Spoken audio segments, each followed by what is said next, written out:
किया, अपने समानार्थी थे दूसरे, है ना? दोनों ने बहुत एक दूसरे का क्रिटिक किया, खूब क्रिटिक किया है, और ये बहुत अच्छी बात है, समाज में क्रिटिक होना चाहिए, है ना? जैसे देवाशीष ने कविता पढ़ी थी, कविता मुझे याद है, ठाकुर की ऐसी कुछ कविता नहीं कौन जात हो भाई, बता रहा हूँ कौन जात हो भाई, जाति विवाद पे कविता पढ़ी थी। तो मैं भी एक छोटा सा कोट बोल के अपनी बात को शुरुआत करता हूँ, सोशल जस्टिस पे भी बात करूँगा, ठीक है? कि उत्तर प्रदेश में बहुत चला था कि तिलक तराजू और तलवार को मारो दूसरा चला। तो समाज में इस विषय में भी विमर्श होने की पूरी आवश्यकता है कि समाज में न जाति किसी की पूछी जाए, न किसी पे तलवार तानी जाए, न किसी को झुका मारा जाए। ठीक, अब आते हैं सोशल जस्टिस पे, और गांधी सोशल जस्टिस, तो गांधी ट्रस्टीशिप की बात करते हैं। अगर आप बहुत गांधी को पढ़ रहे हैं, अंडरस्टैंडिंग गांधी हो या किसी और टॉपिक में, गांधी कहते हैं कि समाज में देखिए सोशल जस्टिस, बेसिक जस्टिस का जो प्रिंसिपल है ना, legal justice, social justice, political justice, तो सोशल जस्टिस अधूरा है, सोशियो इकोनॉमिक जस्टिस पूरा है ना? सोशल जस्टिस देने का उद्देश्य ही होता है इकोनॉमी बेसिस पे शुरू होना चाहिए, और अम्बेडकर का यही कहना था कि सोशल जस्टिस तो हम दे देंगे, डिस्ट्रीब्यूशन ऑफ जो रिसोर्सेज है, संसाधनों का जो विभाजन सही तरीके से नहीं हुआ, इस बात को हम मानते, सब मानते हैं कि जो रिसोर्सेज उसका डिस्ट्रीब्यूशन सही से नहीं हो रहा, उस रिसोर्सेज के डिस्ट्रीब्यूशन के लिए सोशल जस्टिस की बात करें, सामाजिक न्याय सब व्यक्ति को कैसे सुनिश्चित मिले, स्टेट कैसे इंश्योर करे, उसके लिए बहुत सारे प्रिंसिपल्स उन्होंने एक तो फंडामेंटल राइट्स में बनाया, हमने 14-15 आर्टिकल्स पढ़ा होगा ना, 14, 13, 15, 16, 17 तक ठीक ठाक माना जाता है कैसे सोशल जस्टिस को एस्टैब्लिश किया जाए सोसाइटी में, ठीक है? ये तो कॉन्स्टिट्यूशन बात अम्बेडकर भी कहते हैं संविधान सभा में।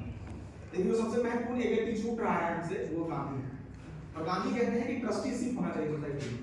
और ट्रस्टीशिप कैसा होना चाहिए कि समाज के प्रत्येक व्यक्तियों की सहभागिता सरकार होनी चाहिए। वो तो स्टेट में सोसाइटी की बात करते हैं, मतलब अगर स्टेट फॉर्मेशन की बात की जाए, क्योंकि सोशल जस्टिस अगर होगा तो स्टेट होगा तब सोशल जस्टिस कर पाएगा, लेकिन गांधी कहते हैं कि स्टेट होना नहीं चाहिए। गांधी कहते हैं डिसेंट्रलाइजेशन ऑफ पावर, यानी सत्ता का विकेंद्रीकरण, जिसको हिंदी में कहते हैं। यानी क्या कि ग्राम स्वराज की गांधी बात करते हैं कि ग्राम, सिंपल सी बात है ना कि ग्राम स्वराज में ये आदमी मेरा भाई है, ये आदमी मेरे गांव का वार्ड मेंबर जीता हुआ, ये मेरे साथ कभी न्याय करेगा। इसका मतलब आज भी ये बात सही है कि आपको अगर सोसाइटी में इक्वालिटी स्टेब्लिश करनी हो, आपको सोसाइटी में डेवलपमेंट करना हो, तो पावर को जितना डिसेंट्रलाइज कर दो। इसी पे कोट करते हुए राजीव गांधी ने जब कहा था दिल्ली से कि मैं दिल्ली से 1 रुपया भेजता हूँ और बिहार और सुदूर गांव में जनजाति को 85 पैसा गायब हो जाता, 15 पैसा पहुंचता है। इसका मतलब क्या है कि सत्ताएं, पावर जो है बहुत सेंट्रलाइज्ड है। अब इसी में छिपा हुआ है आपका सोशल जस्टिस, जो सोशल जस्टिस की बात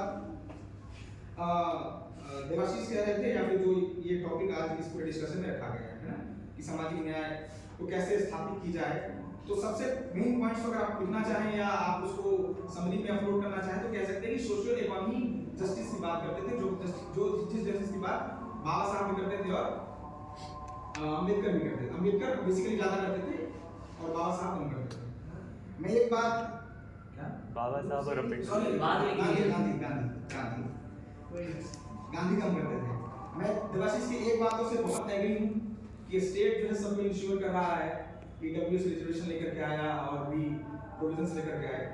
तो संविधान में 2 धाराएं आरक्षण की बात मुख्य तौर पे करती हैं, एक तो 15 का क्लॉज 4, अगर आप गौर से पढ़ें, और एक 16 का क्लॉज 4, दोनों क्लॉज 4 ही इस बात का जिक्र करता है। 15 क्लॉज 4 क्या कहता है कि सोशियो इकोनॉमी बेसिस पे जो पीछे है, याद रखिएगा, सामाजिक और आर्थिक रूप से पीछे, on the basis of economy, और 16 का 4 कहता है on the basis of social backwardness, यानी सामाजिक रूप से जो पीछे है, और 15 का 4 कहता है आर्थिक रूप से पीछे है।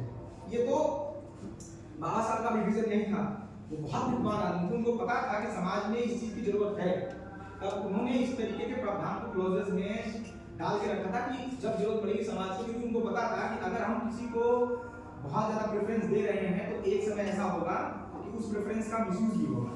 और आज इस बात की सुप्रीम कोर्ट भी कहता है, मैं नहीं कह रहा, सब कहते हैं कि एक बार तो स्वयं मूल्यांकन होना चाहिए जो प्रोसेस, क्योंकि reservation is not a permanent process, 10 वर्ष के लिए रखा गया ना, उसको अगर बहुत परमानेंट बनाना होता स्टेट को तो उसको 9वीं अनुसूची में डाल देता। 992 क्या कहता है कॉन्स्टिट्यूशन का कि validation of certain acts and regulations. अगर आप संविधान की 9वीं अनुसूची पढ़ेंगे उसमें क्या है कि कोई ऐसा एक्ट और प्रोविजन जो उसमें चला जाता है उसको आप रिव्यू नहीं कर सकते, उस पर आप चेंजेस नहीं कर सकते। तो रिजर्वेशन का जो बेसिस था ना, वो बेसिस क्या था कि हम 10 साल के बाद मापते रहेंगे कितना अपलिफ्टमेंट हुआ, कितना अपलिफ्टमेंट हुआ। दुर्भाग्य इस देश का है कि काका कलकर आयोग से लेकर के बहुत सारी कमीशंस बनी, लेकिन इसकी पुनर्व्याख्या नहीं हुई। इसका मतलब ये वोट नहीं होता कि मैं रिजर्वेशन के अगेंस्ट हूं, बिल्कुल नहीं। मैं रिजर्वेशन का पुरजोर समर्थन करता हूं। मैं आज भी कहता हूं कि देश में वर्तमान व्यवस्थाएं जैसी बनी हुई हैं, कम से कम 500 साल तक अभी आरक्षण व्यवस्थाएं होनी चाहिए। लेकिन पुनर्मूल्यांकन, अब हम मूल्यांकन किस आधार पर कह रहे हैं? अगर वो मूल्यांकन होगा तो उसकी इफेक्टिवनेस जो है और बढ़ेगी। जो इफेक्टिवनेस समझ रहे हैं, मतलब और प्रभावी तरीके से बढ़ता जाएगा। क्योंकि देखिए स्फेयर आपके पास अगर बहुत बड़ा हो तो आप ज्यादा बेहतर काम नहीं कर सकते। जब आपके पास स्फेयर छोटा हो तो आप उस स्फेयर में और बेहतर काम कर सकते हैं। तो ये दो तीन बात थी। गांधी जी को भी बहुत अच्छा से उन्होंने कोट किया, अम्बेडकर को भी बहुत लोग, वो अभी इससे पहले कौन था, आपने गांधी को बहुत अच्छा से यहाँ पे डिस्क्राइब करने की बात करी। तो गांधी सोशल जस्टिस में यही कहते हैं कि each and every individual are participating in government formation in policy making. तब वो विकेंद्रीकृत व्यवस्था की बात करते हैं और वही उनका जो देवाशीष कह रहा था कि रामराज का कंसेप्ट है। ठीक है, मुझे कंक्लूजन के लिए बुलाया गया तो मैं कंक्लूजन अब इस विषय क्या है, कंक्लूजन तो कोई और आप लोग पहले से कर रहे होंगे। तो मेरे तरफ से यही है। बहुत बहुत आभार, बहुत बहुत धन्यवाद।